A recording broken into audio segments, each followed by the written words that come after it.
नेतृत्व के आह्वान पर कांग्रेस ने आज प्रदेश के सभी जिला मुख्यालयों में भाजपा कार्यालयों का घेराव किया। सरगुजा जिला कांग्रेस कमेटी ने अंबिकापुर में भारी संख्या में कार्यकर्ताओं के साथ भाजपा कार्यालय के बाहर धरना प्रदर्शन किया।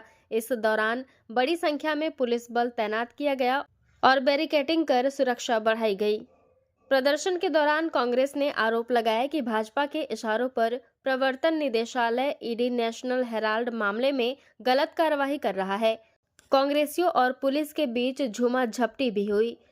भाजपा कार्यालय के पास लगाई गई बैरिकेडिंग के सामने दोनों पक्षों के कार्यकर्ता नारेबाजी करते दिखे। एक ओर कांग्रेस ने मुर्दाबाद का नारा लगाया तो वहीं दूसरी ओर भाजपा पदाधिकारियों ने कांग्रेस के खिलाफ नारे लगाए। लगभग आधे घंटे तक चलने के बाद कांग्रेस ने अपना विरोध प्रदर्शन समाप्त किया।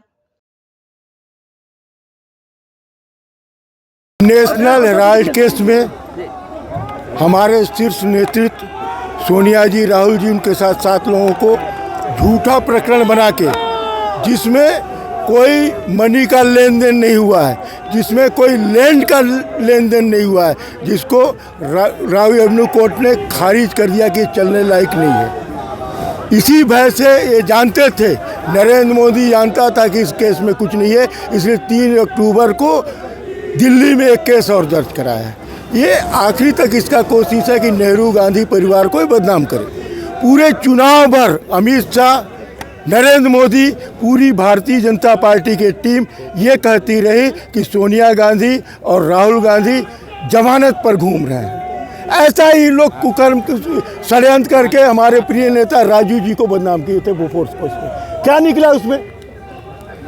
कुछ नहीं, जीरो। जब ये यहाँ लड़ाई हुआ तो वहाँ बोफोर्स तोप को लाया गया कारगिल में।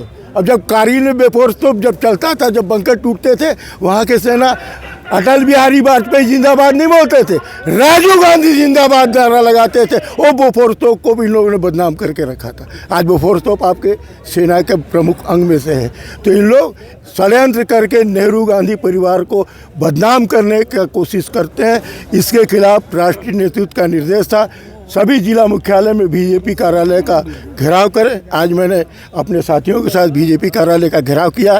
बीजेपी कार्यालय पूरा पुलिस के बंकर के अंदर है और हमने घेराव किया, अपना सांकेतिक यहाँ पर अपनी बात रखी।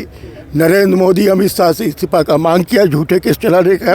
धन्यवाद। में दिल्ली के विशेष अदालत ने ईडी की चार्जशीट को संज्ञान में न लेने का फैसला किया था, जिसे कांग्रेस ने अपनी नैतिक और कानूनी जीत बताया है। यह मामला ईडी के अधिकार क्षेत्र से बाहर बताया गया क्योंकि इसमें किसी भी प्रकार के नकल लेन देन का प्रमाण नहीं था।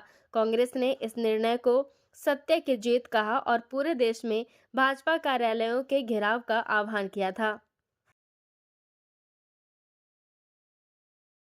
जिस तरीके से भारतीय जनता पार्टी ईडी का खुला दुरुपयोग कर रही है और आज देश के सामने है कि किस तरीके से विपक्ष की आवाज़ को दबाने का प्रयास भारतीय जनता पार्टी कर रही थी, खासकर राहुल गांधी जी का, कि गांधी परिवार की आवाज़ को दबाने के बाद उनको ये लगता है कि देश में विपक्ष शून्य हो जाएगा और इसी आधार पर ईडी की कार्रवाई राजनीतिक दबाव में और भारतीय जनता पार्टी के इशारे में की जा रही थी, जिसका प्रमाण कल सामने आया है देश के सामने कि सुप्रीम कोर्ट ने दोष मुक्त किया है।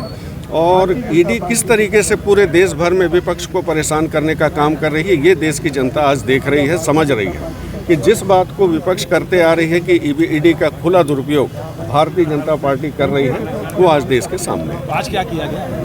आज इसी बात का एक सांकेतिक विरोध प्रदर्शन था कि भारतीय जनता पार्टी के जितने कार्यालय हैं पूरे प्रदेश भर में हम अपना विरोध प्रदर्शन करेंगे और अपनी बात को रखेंगे और जो ज्ञापन देंगे कि किस तरीके से यहाँ राष्ट्रपति के नाम जो ज्ञापन दिया गया है उसको देने का काम आज किया। चौक पर भाजपा कार्यकर्ताओं ने राहुल गांधी और सोनिया गांधी का पुतला दहन कर कांग्रेस पर निशाना साधा। इस घटना को लेकर दोनों पक्षों ने एक दूसरे पर राजनीतिक लाभ के लिए एजेंसियों के दुरुपयोग का आरोप लगाया है। भारत सिंह सिसोदिया, जिला अध्यक्ष भाजपा सरगुजा, ने कहा, कांग्रेस के कई नेता जेल में हैं और कई बेल पर हैं। कांग्रेस पर कार्रवाई के बाद ही वे आरोप लगाते हैं और कई मामलों में कांग्रेस अपराधी सिद्ध हुई है। देखिए, कांग्रेस पार्टी आकंठ भ्रष्टाचार में डूबी हुई है और इनके नेता ज़्यादातर लोग बेल में हैं, कुछ लोग जेल में हैं। और जब भी इन पर कोई कार्यवाही होती है तो इनके द्वारा इस तरीके का आरोप लगाया जाता है कि पक्षपातपूर्ण इन पर कार्यवाही की जा रही है। लगातार नेशनल हेराल्ड के बारे में पूरा देश जानता है। अनेक मामलों में इनके तरफ से ये लोग अपराधी सिद्ध हो चुके हैं। कई मामलों में इन पर प्रकरण चल रहा है। हर एक मामलों में जब भी पुलिस कोई कार्यवाही करती है, ईडी कोई कार्यवाही करती है, तो इनके द्वारा पक्षपातपूर्ण बात किया जा रहा है और राजनीतिक दबाव बना करके इस प्रकार का वातावरण निर्मित किया जाता है जैसे ये विक्टिम है। ये विक्टिम कार्ड खेलना बंद करें। सीधे सीधे जो न्यायालय की प्रक्रिया है, जो नेशनल हेराल्ड का मामला है, जिस हर एक मामलों में इनको न्याय का सामना करना चाहिए। और इस प्रकार से आज भारतीय जनता पार्टी के कार्यालय का घेराव करने का इन्होंने प्रयास करके ये संदेश देने का प्रयास किया है कि हम निर्दोष हैं। हम लोगों ने ये बात को उजागर करने के लिए कि इनके ऊपर अनेक प्रकार के जो मुकदमे हैं उन पर कार्यवाही हो रही है। देश शुचिता की दिशा में आगे बढ़ रहा है और शुचिता के साथ कोई भी समझौता नहीं होगा। लगातार 12 साल से प्रधानमंत्री नरेंद्र मोदी जी इस देश के प्रधानमंत्री हैं। कोई भी इनके ऊपर भ्रष्टाचार के आरोप नहीं लगे हैं, किसी भी प्रकार का कोई गड़बड़ी नहीं पाई गई है। लेकिन जब भी कांग्रेस के ऊपर इस तरीके की बात, इनको जब कोई मुद्दा नहीं मिलता है तो अपने नेताओं के बचाव में इस प्रकार से राजनीतिक प्रपंच इनके द्वारा सोनिया गांधी जी का और राहुल गांधी जी का